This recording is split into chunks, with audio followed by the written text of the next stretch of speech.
But the Xingu region is where all of the major LiDAR came out within the last 10 years. They found all the ruins of these giant cities.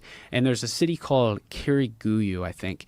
And it had an estimated population of about 1 million people, which is the size of Rome. Whoa. And, when you look at the LiDAR images, you can't get a perspective of how big they are. I have access to a LiDAR database of the entire United States, and I've mapped all kinds of huge uncharted mound sites in Florida, all of the Southeast. I have hundreds of sites marked. And when you first look at them on a map, you're like, oh, okay, like maybe that looks like it's 50 feet long or something.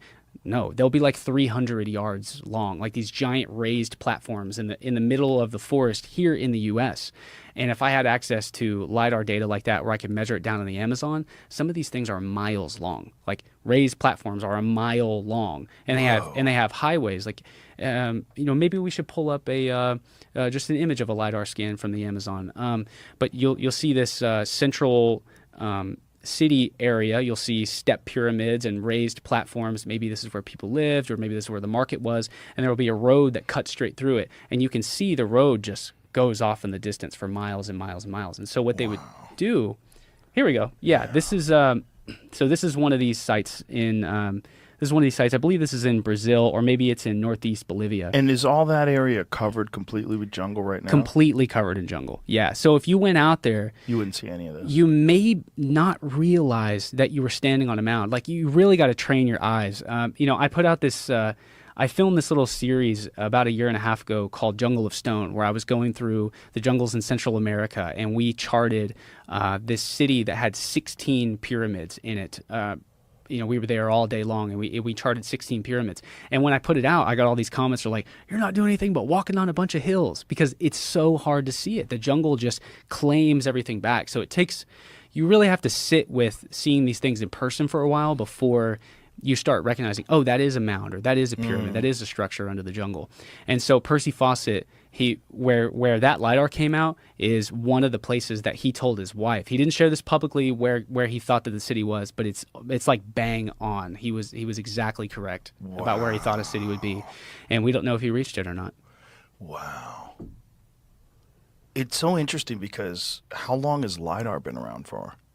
I don't know. And how long has it been used? I mean, think about for how long people had no idea that this existed, because it was completely covered with jungle. They just assumed that if there was evidence of a civilization, it would be pretty obvious. Yeah. But it's not.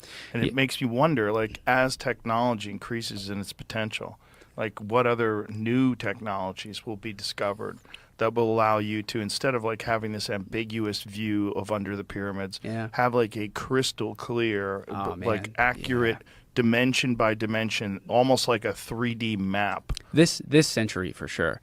This century is going to be insane. Yeah. It's going to be insane. Like, you're going to have everyone scanning everything. All of the Amazon will be mapped with LiDAR by the end of this century. All of the Sahara is going to be mapped with LiDAR by the end of this century.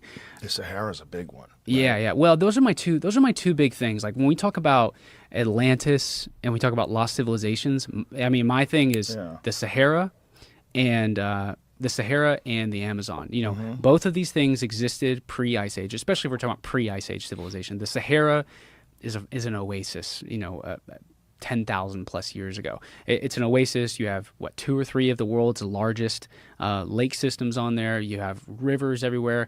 It would have been like a beautiful place to live. Abundant resources, so there's no worry about food and shelter.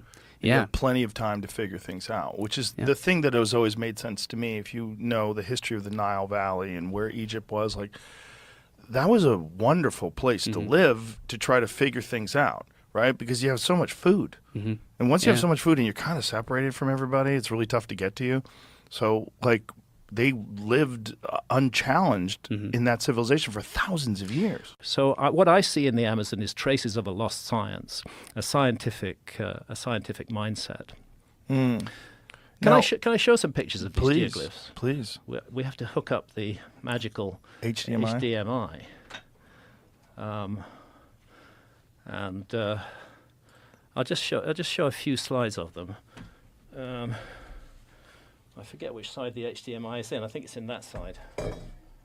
Careful with the water. Yeah. Got it? Okay. Are we on screen? We will be momentarily. Here we go. Yeah, so this shows the Amazon, 6.7 million square kilometers. There's still 5.5 million left covered by rainforest. That's bigger than the entire subcontinent of India, and hardly any archaeology has been done. And the archaeology that is being done is fascinating. And it's particularly in the state of Acre, in the southwest of Brazil, that we're seeing these extraordinary geoglyphs. Now, I'm on the left there. That's Martti Paasonen from the University of Helsinki. And that is Fabio Filho, who's the LiDAR expert. And that's Alceu Ranzi, who's a Brazilian geographer and archaeologist. And we're looking at the latest LiDAR discoveries. And there I'm about to take off in a plane with these two guys. It was just incredible to fly over there. I've flown over the Nazca lines many times, but to fly over this and to see these huge earthworks on a scale of hundreds of meters sitting there, often encroached on by farms, was very, very, very exciting. And what's the conventional explanation for these things? There is no conventional explanation because really it's only begun to be studied. Alceu first noticed them on an overflight more than 20 years ago, but it's only relatively recently that they've started to get the funding. And I want to pay tribute to Eugene Jong, who is a philanthropist who has provided funding for these guys to continue their work, and who's also provided funding to the Comet Research Group, and who's also provided funding for the DMT research that's being done at UCSD. What's his name? Eugene Jong. He's a brilliant Eugene guy. Jong. J-H-O-N-G. He's a brilliant philanthropist, and he's so open-minded, and he's looking to support research in areas that the mainstream just won't touch. That's amazing. So Good we're looking for at Fazenda Cipoal here, where we have an octagon with rounded corners.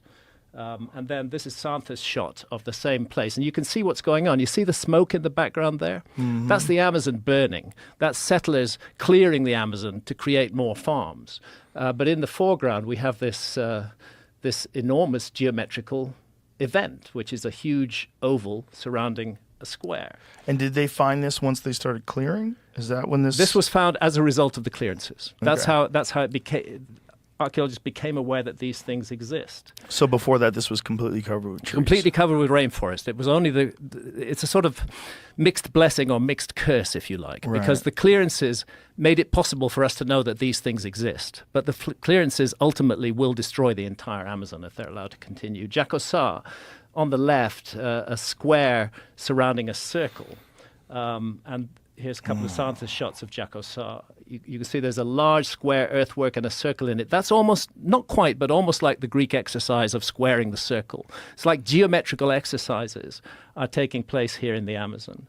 Again, a square with these curious scallops cut into the side of it and a circle. There's just so much of this of this stuff. Taquino, absolutely giant geoglyph. And these things really, on the old view of the Amazon, shouldn't exist. They involve enormous expenditure of effort. Creating these earthworks is a huge job. If there was a lot of stone in the Amazon, I think we'd see stone circles on them as well. There's one place further north called Rego Grande where there is an earthwork with a stone circle in it because stone is locally available. So do you think this was the base of a structure? Like, what is the speculation? No, I don't think so. I've talked to indigenous people there who still respect and revere them. And they say that they were for shamanic journeying, that the population would gather within them, that there would be certain areas that might be reserved for the shamans. For example, the square on the left, those two cut-out areas, top left and right of that square, it suggested that shamans were in there and the rest of the population were in the other area, and they were undertaking visionary journeys, perhaps using ayahuasca. Of course, the Amazonian peoples are experts in the properties of indigenous plants. So this is their folklore, or this is their story? Yes, this is the story of indigenous so that's indigenous what they people. say, I talked to an Apurina elder, and he said, we don't know exactly why these places were made. They were made so long ago, but we respect them, we revere them, and we think that they were used by shamans in the distant past. So they were aware of them before the clearing? And everything? They were aware of them before the clearing, and they revered them. Yes, they used them, and they still have community gatherings in them. No, Yep. they weren't a base for structures. I'm drawing attention here to Severino Calazans, this large square on the left there, which has coincidentally the same footprint as the Great Pyramid of Giza. It just shows you the size of that enormous earthwork. But it's a mystery. More work needs to be done, and much more needs to be surveyed. And thanks to LiDAR, that can be done non-invasively. We can spot these things. Very small teams can go in and do a bit of excavation there and figure out what was going on. I think the story is going to go back further and further into the past. Is there any evidence of wood structures? Like, did they make buildings out of wood back then? Not that I'm aware of. When did people start using wood as a structure? I think you can trace wood back as a structure hundreds of thousands of years. But when did they start using it in, like, if you see like the ancient Mayan civilizations, what you find in the Amazon, you don't find ancient wood structures, do you? I think that's largely an artifact of the fact that wood doesn't preserve very well. Right. So how do we know that there weren't wood structures? There may well have been over these. There may well have been, which Right. have just rotted away Right. and gone. There may well have been wooden structures there. Because it kind of looks like foundations. It does look like foundations, and it's just a very weird thing. But I think the main point is Someone made it. Someone made it, Yeah. and it involved a very large amount of organized labor in order to make it. There had to be the will and the intent in order to do that. It's interesting that the patterns are geometrical. And are they geometrical, like with the perfect length? And Yes, like they're very match up with each other? They're very, very good. Fazenda Pirana and Severina Calazans are both aligned to true astronomical north. That's different from compass north. That requires astronomy. You can't get true north without using astronomy. So this tells us not only was there a culture that was capable of creating large-scale public projects, but also they had astronomers amongst them. Wow. It's a good mystery. The other thing is the geometrical patterns are very common experience in ayahuasca visions in altered states of consciousness. Our culture tends to despise altered states of consciousness, although fortunately that's changing.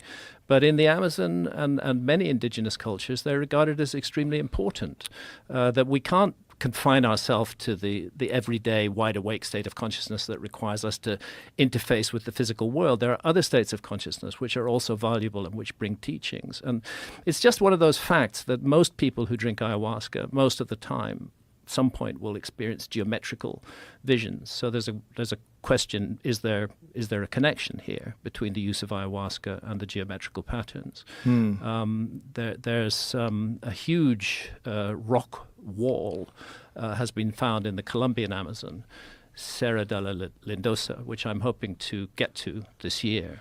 8 kilometers long, covered in rock paintings. The rock paintings are dated more than 12,000 years old. They show extinct megafauna. They show giant sloths which went extinct during the Younger Dryas, for example.